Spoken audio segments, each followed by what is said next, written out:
আসসালামু আলাইকুম। প্রিয় শিক্ষার্থী বন্ধুরা, তোমরা সবাই কেমন আছো? আশা করি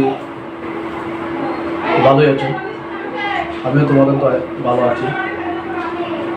অনলাইন ক্লাসে তোমাদের সবাইকে স্বাগতম। আজকে আমি তোমাদের ষষ্ঠ শ্রেণীর বাংলা প্রথমোত্তর বিষয়ের একটি বিষয় নিয়ে হাজির হয়েছি। আজকের যে অধ্যায়টি হচ্ছে কত দিকে কত কারিগর, লিখেছে সৈয়দ শামসুল হক। প্রিয় শিক্ষার্থী বন্ধুরা, তাহলে আমরা আজকে দেখি কত দিকে কত কারিগরের প্রথমে কবি পরিচিতি, পাঠ পরিচিতি, শব্দার্থ। আমরা প্রথমে কত থেকে কত কারিগর পাঠের লেখক সম্পর্কে আমরা জানব, লেখক পরিচিতি সম্পর্কে আমরা জানব। সৈয়দ শামসুল হক 1935 খ্রিস্টাব্দে কুড়িগ্রাম শহরে জন্মগ্রহণ করেন। তিনি ঢাকা কলেজিয়েট স্কুল থেকে মেট্রিক, জগন্নাথ কলেজ থেকে ইন্টারমিডিয়েট ও ঢাকা বিশ্ববিদ্যালয়ে ভর্তি হয়ে কিছুদিন পড়াশোনা করেন। তো আমরা এখানে একটা প্রস্তাব তৈরি করতে পারি যে সৈয়দ শামসুল হক কত খ্রিস্টাব্দে জন্মগ্রহণ করেন, একটি প্রশ্ন। দ্বিতীয় হচ্ছে তিনি কোন শহরে জন্মগ্রহণ করেন। প্রথমটি হচ্ছে 1935 খ্রিস্টাব্দে এবং কুড়িগ্রাম শহরে জন্মগ্রহণ করেন। একসময় তিনি সাংবাদিকতা পেশা হিসেবে বেছে নিয়েছেন, পরে তিনি পুরোপুরি সাহিত্য সাধনায় আত্মনিয়োগ করেন। তিনি কবিতা, গল্প, উপন্যাস, নাটক রচনা করেন। তার সাহিত্য রচনাও রয়েছে। বাংলা ভাষা ও সাহিত্যে অবদানের জন্য তিনি বাংলা একাডেমি পুরস্কার, অনেক সাহিত্য পুরস্কার লাভ করেছেন। সৈয়দ শামসুল হকের কয়েকটি উল্লেখযোগ্য গ্রন্থ হচ্ছে একদা এক রাজ্যে, বৈশাখের রচিত পঙ্ক্তিমালা, অগ্নি ও জলের কবিতা, রাজনৈতিক কবিতা। এটা হচ্ছে কয়েকটি কাব্য। গল্প হচ্ছে শীত বিকেল, রক্তগোলাপ, আনন্দের মৃত্যু, জলেশ্বরীর গল্পগুলো। উপন্যাস হচ্ছে বৃষ্টি ও বিদ্রোহীগণ। নাটক হচ্ছে পায়ের আওয়াজ পাওয়া যায়, নীল নদীর। নাটক হচ্ছে পায়ের আওয়াজ পাওয়া যায়, নলদিনের সারা জীবন, ঈর্ষা, শিশু কিশোরের জন্য রচিত বই, সীমান্তের সিংহাসন, অনুবরহ, হটসনের বন্দুক ইত্যাদি। এই হচ্ছে সৈয়দ শামসুল হকের নাটক। তো সৈয়দ শামসুল হক সম্পর্কে আমরা জানলাম কত সালে জন্ম, কোথায় জন্মগ্রহণ করেছেন, তিনি কোন কলেজে মেট্রিক পাস করেছেন, কোন কলেজে ইন্টারমিডিয়েট পাস করেছেন, তিনি কয়েকটি কাব্য, কয়েকটি উপন্যাস, কয়েকটি নাটক। তো কত থেকে কত কারিগর পাঠের উদ্দেশ্যটা কি, আমরা আগে উদ্দেশ্যটা জানবো। এটা কি জন্য পাঠটি রচনা করা হয়েছে। উদ্দেশ্যটা হচ্ছে যে বাংলার ইতিহাস, ঐতিহ্য ও লোক সংস্কৃতির পরিচয় তুলে ধরে শিক্ষার্থীদের মধ্যে দেশজ সংস্কৃতির প্রতি শ্রদ্ধা ও মমত্ববোধ সৃষ্টি করা। অর্থাৎ এই পাঠটার উদ্দেশ্যটা হচ্ছে যে বাংলার ইতিহাস, ঐতিহ্য ও লোক সংস্কৃতি তুলে ধরা এবং শিক্ষার্থীদের মধ্যে দেশজ সংস্কৃতির প্রতি শ্রদ্ধা ও মমত্ববোধ জাগ্রত করা। তো এটা হচ্ছে পাঠের মূল উদ্দেশ্য। তো আমরা পাঠের এখানে কিছু শব্দার্থ দেওয়া আছে, আমরা প্রথমে কিছু শব্দার্থ দেখি, তারপর আমরা পাঠ পরিচিতি যাব। তা শব্দটা হচ্ছে, আমরা এখানে দেখি শব্দার্থ। শব্দার্থ শব্দ হচ্ছে কুমুর। কুমুর শব্দ অর্থ হচ্ছে মাটি দিয়ে পুতুল, পাত্র, প্রতিমা তৈরি করা যাদের পেশা। যে কুমার হচ্ছে যারা মাটির পাত্র, তারপরে বিভিন্ন প্রতিমা তৈরি করে, তাদেরকে বলা হয় কুমোর।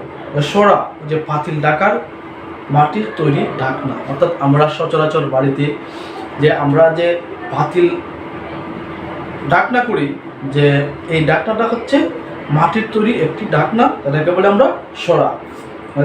সানকি হচ্ছে মাটির তৈরি ছোটো তালা। সানকি বলতে মাটির তৈরি ছোটো তালা। পাটার কাজ হচ্ছে মাটির দস্তা বা পলক তৈরি কাজ। তারপরে বেনি হচ্ছে বেনুনি করা চুল। বেনি হচ্ছে বেনুনি করা চুল। তারপর হচ্ছে ময়ূরপঙ্খী নৌকা, যে ময়ূরের আকৃতি অনুসরণে তৈরি নৌকা। অর্থাৎ ময়ূরপঙ্খী নৌকা বলতে ময়ূরের মতো আকৃতির যে নৌকা তৈরি করে। অবিশ্বাস্য, যা বিশ্বাস করা যায় না। বাটি যে মাটির তৈরি জিনিস বা পুরানোর বড় চুলা।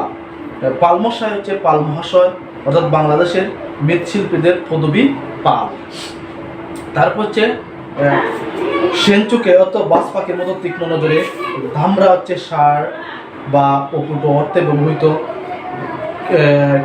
ক্যাল শব্দ অর্থ খেয়াল বা লক্ষ্য করা, চাঁদ শব্দ অর্থ ধরন, নকশা শব্দ চিত্রের কাঠামো, রেখাচিত্র, ছান্দ সৌদাগরদের হচ্ছে বাংলা লোক কাহিনীর একজন নায়ক। তারপর হচ্ছে বঙ্গবন্ধু, জাতির জনক বঙ্গবন্ধু শেখ মুজিবুর রহমান বোঝানো হচ্ছে মৌলানা ভাসানী, অর্থাৎ বাংলাদেশের বিখ্যাত রাজনীতি ও কৃষক নেতা অর্থাৎ মৌলানা ভাসানী মাটির তৈরি প্রতিকৃতি বোঝানো হয়েছে। এরপর হচ্ছে জয়নুল আবেদিন হচ্ছে বাংলাদেশের প্রখ্যাত চিত্রশিল্পী। তারপর হচ্ছে নিরাসক্ত হচ্ছে আবেগহীন আর্টের কাম অর্থাৎ কারুকলার কাজ, ছবি আঁকা ও লোকশিল্প তৈরির কাজ। আর্টিস্ট অর্থাৎ শিল্প বা চিত্রশিল্পী বা কারুশিল্পী। এই হচ্ছে আমাদের কত কারিগর পাঠের শব্দার্থ। তা আমরা পাঠের কত থেকে কত করে পাঠের লেখক পরিচিতি জানলাম, পাঠের উদ্দেশ্য জানলাম, শব্দার্থ জানলাম। এখন আমরা আসি যে পাঠ পরিচিতি, অর্থাৎ পাঠের পরিচিতিটা আগে আমরা জানবো, তারপর আমরা মূল পাঠে যাব। তো পাঠ পরিচিতিটা হচ্ছে বাংলাদেশের গ্রামীণ জীবন লোকশিল্প সংস্কৃতিতে সমৃদ্ধ।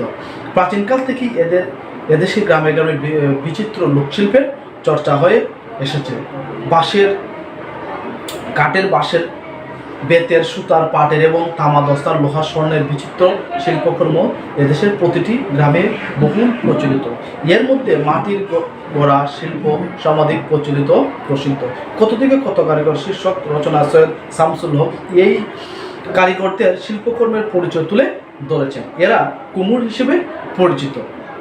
একসময় মাটির জিনিসপত্র তৈরি করতেন কুমোরগণ, কিন্তু সেদিন এখন আর নেই। এখন তারা মাটি দিয়ে নির্মাণ করেন খ্যাতিমানদের অবনয় মূর্তি পাল মশাই তেমনি একজন জাত শিল্পী। তার তত্ত্বাবধানে শিল্পগণ রবীন্দ্রনাথ ঠাকুর, কাজী নজরুল, বঙ্গবন্ধু শেখ মুজিবুর রহমান, লালন ফকির, মৌলানা ভাসানী সহ খ্যাতিমান ব্যক্তিদেরও প্রতিমূর্তি গড়েন।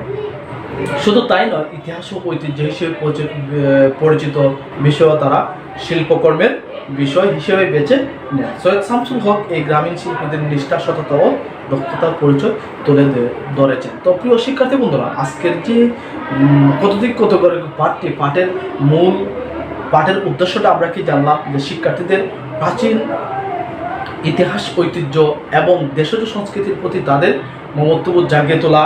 এরপর হচ্ছে লেখক পরিচিতি এবং পাঠ পরিচিতি সৈয়দ শামসুল হক যে তিনি এই পাঠ পরিচিতি তুলে ধরেছেন, যে কত দিকে কত কারিগর যে একসময় তারা বিভিন্ন হাড়ি পাতিল বা বাঁশের, কাঠের, বেতের তারা বিভিন্ন জিনিসপত্র তৈরি করতো। বর্তমানে এগুলো বিলীন হয়ে গেছে, যার কারণে তিনি তাদের এই কাজগুলোকে সম্মান করতে গিয়ে তিনি এই পাঠটি তুলে ধরেছেন। তা প্রিয় শিক্ষার্থী বন্ধুরা, আজকে আমি তোমাদের কত পাঠের উদ্দেশ্য, শব্দার্থ এবং কবি পরিচিতি, পাঠ পরিচিতি সম্বন্ধে আমি তোমাদেরকে শেখালাম। আশা করি আমি আগামী ক্লাসে তোমাদের কত কারিগর পাঠের মূল আলোচনা করব। আজকের মতো এখানেই। সবাই সুস্থ থাকো, ভালো থাকো, আল্লাহ হাফেজ।